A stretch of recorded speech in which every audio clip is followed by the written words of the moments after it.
Our parents solely covered my sister's tuition, yet we graduated together. I didn't deserve it, but they claimed she did.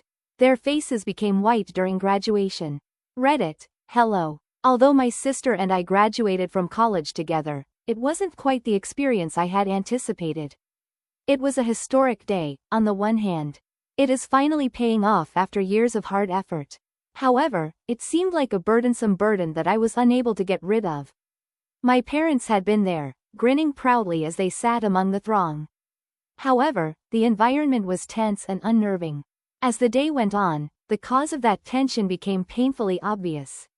Rachel, my sister, had always been the star of the family. She was the one who effortlessly received consecutive A's. She was the one that easily charmed everyone around her and always appeared to be the center of attention at family get-togethers. She also had everything given to her when it came to college, as I would soon discover. I, on the other hand, was the afterthought. Even though I had put in a lot of effort throughout my time in school, I always felt that my accomplishments would never be sufficient. I was the reserved, quiet one who was constantly in the background and never the center of attention. Additionally, my parents made it apparent that Rachel deserved more when it came time to pay for college. They assured me that Rachel had worked more, that she was more focused on her future, and that she had earned their support. Personally, I was expected to find it out on my own.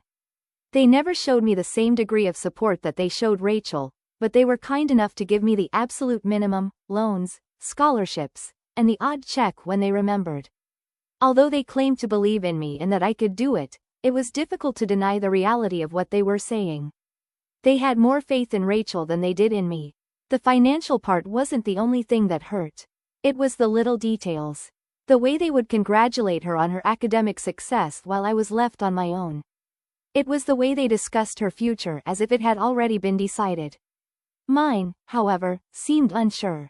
Although I was really pleased of Rachel, I couldn't help but feel bitter. I had to struggle for every inch while she had it all.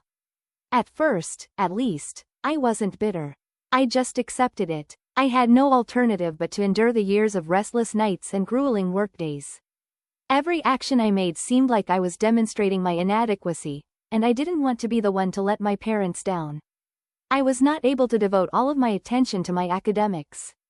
Unlike Rachel, I didn't have the leisure to enjoy college life. And that silent gap between us simply widened throughout the years. However, as graduation day drew near, I experienced a change in myself. I had had enough of being the person who was always in the background and never good enough. Like Rachel, I'd worked hard for my degree. To get here, I had put in just as much, if not more, effort. I refused to allow anybody, even my parents, believe differently.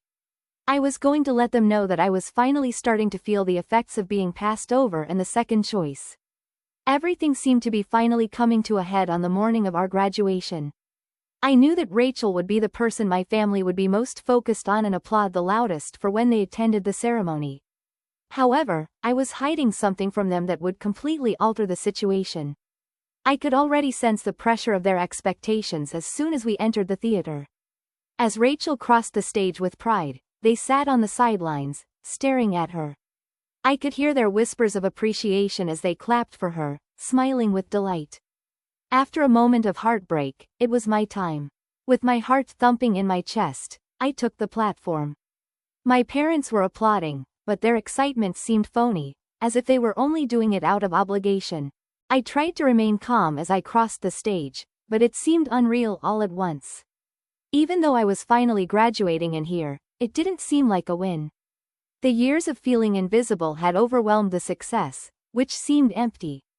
However, something clicked inside of me as I walked up to the microphone, prepared to get my graduation. Without stating that I was there and that I deserved this as much as everyone else, I couldn't let this moment pass. Thus, I took an action that I had not intended. With a firm yet tremulous voice, I turned to the audience. The words poured out quickly, and I had no idea where they were coming from. My parents have always been more proud of Rachel than of me, even though I know they are proud of me. They've always believed that I wasn't worthy of their support and couldn't manage it. But I worked for it, and that's why I'm standing here now. I battled for it. The audience fell silent in astonishment. My parents' cheeks went white as they took in what I had stated. Shock and bewilderment took the place of the pleased grins that had been on their cheeks.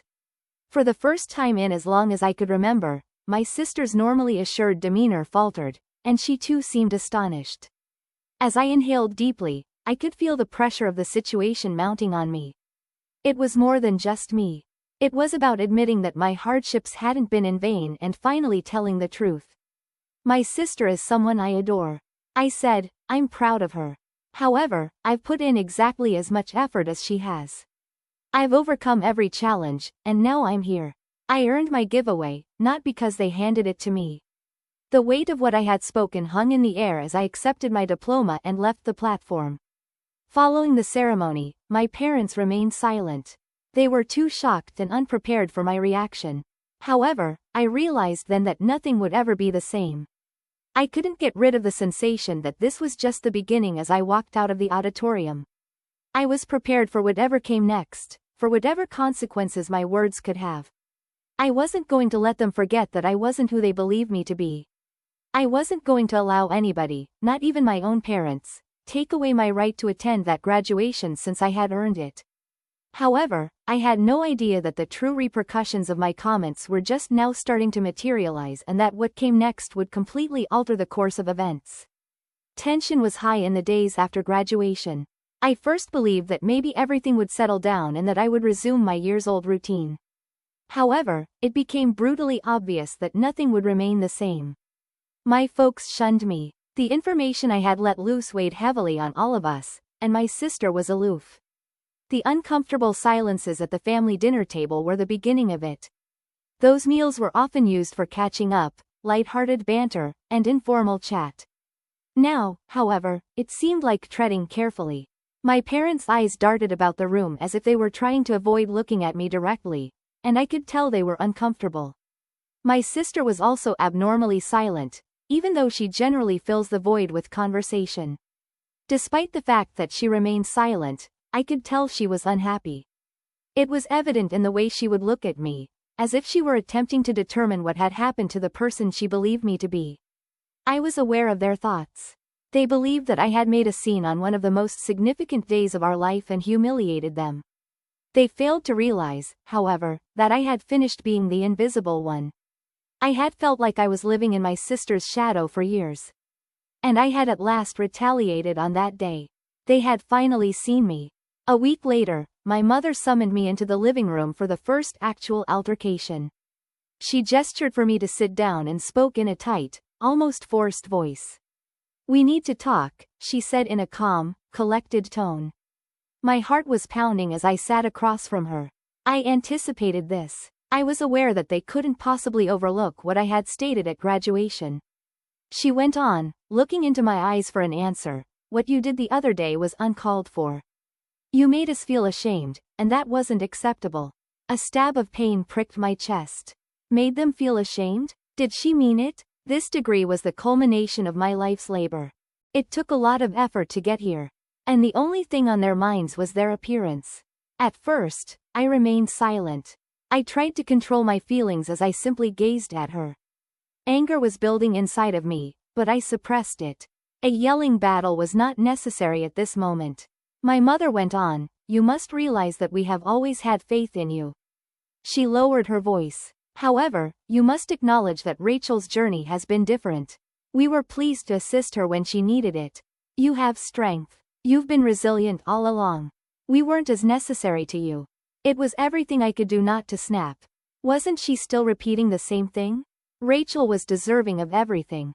I was just expected to figure it out. They were unable to look beyond their prejudices.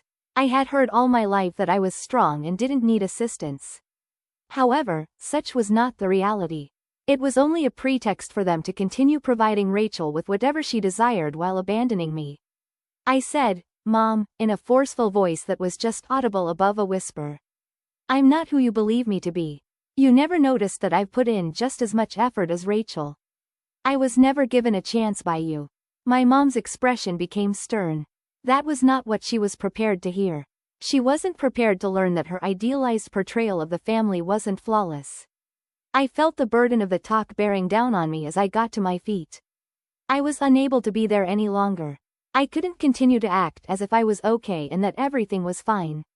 My voice broke as I said, I'm done. I've had enough of her shadow. I've had enough of acting inconsequential. I then walked out of the room. I didn't turn around. The days that followed were a haze.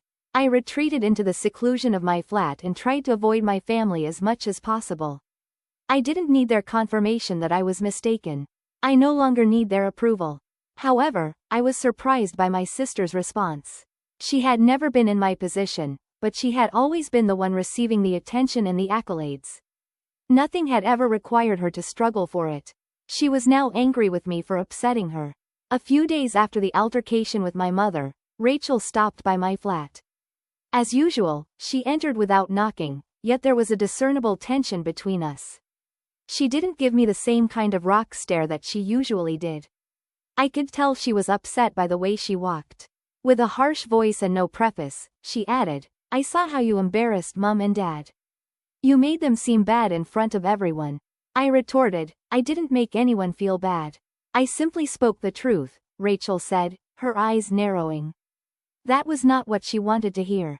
She wanted to think that she had earned everything, that things had always been ideal, and that I had received the leftovers. In actuality, however, their favoritism produced both of us. It had always been my responsibility to sit at the rear. And it had always been Rachel who took front stage. She said, You don't get it, in an emotional voice. It's always been simpler for you than for me. You've never had to put forth as much effort. I had pressure, but you didn't have to. The expectations that came with being the eldest were beyond your comprehension. Then it suddenly struck me. I was a victim, but Rachel was equally so. The burden of our parents' expectations had fallen on her. The one who needed to always be flawless. I had never viewed it that way, but we had both fallen into the same trap. I was silent for a while, taking in what she had to say. She had it all given to her, and I had always assumed that she had it easy. Perhaps, however, she was stuck in a different manner than I was. I took a while to reply. I had no idea how. But between us, the realization lingered. We would need to work together to find a way out of the dysfunctional familial dynamic in which we were both trapped.